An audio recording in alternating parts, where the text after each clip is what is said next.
si je dis par exemple je vais arrêter de fumer parce que ça gêne les autres, c'est pas quelque chose qui vient de moi, dans le sens où j'ai pas envie d'arrêter de moi-même, j'ai envie d'arrêter pour faire plaisir aux autres. Et effectivement, quand c'est comme ça, déjà c'est une bonne intention, hein, je pense que c'est important aussi, hein. C'est simplement que si vous voulez avoir une résolution qui tient sur le long terme, il faut vraiment vous poser la question, est-ce que ça vient pas de moi ou est-ce que ça vient de moi?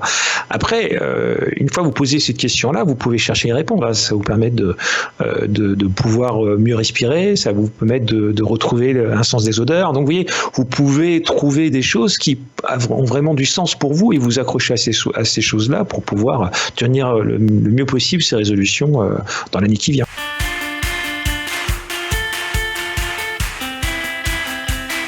Si je me positionne sur une échelle de 1 à 10, je suis plutôt proche de 1, ou dire pas du tout capable, ou 10 plutôt capable. Vous voyez, essayez de vous évaluer par rapport à ces deux extrêmes-là. Il faut déjà anticiper que vous avez peu de chances d'y arriver, effectivement du premier coup par exemple, si vous êtes plutôt proche de 1, et donc ne pas s'en vouloir.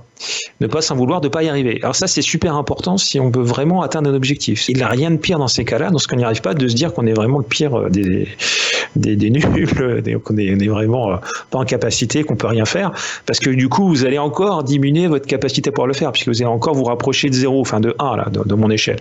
Au contraire, il faut plutôt augmenter les 10. Donc se dire, ok, là c'est la première fois que j'y arrive pas, mais j'ai compris pourquoi. Analysez en fait pourquoi vous n'avez pas réussi à le faire. Donc préservez votre objectif, protégez votre objectif, c'est peut-être le plus important lorsqu'on a un objectif. On est tous capables de faire tout en fait. On le sait pas, c'est tout. On le sait pas encore.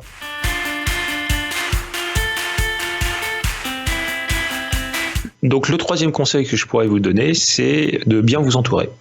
C'est-à-dire d'avoir des gens autour de vous qui peuvent être des véritables appuis, qui peuvent être des véritables conseils, qui pourraient effectivement vous soutenir et qui ont peut-être vécu la même expérience que vous, et donc qui pourraient vous dire quelles sont les stratégies qu'ils ont utilisées justement pour y arriver. Et justement, si vous êtes dans le creux de la vague, être capable d'être attentif, trouver effectivement le bon conseil pour effectivement être au mieux de vos résolutions pour l'année prochaine, en sachant que c'est pas une science exacte.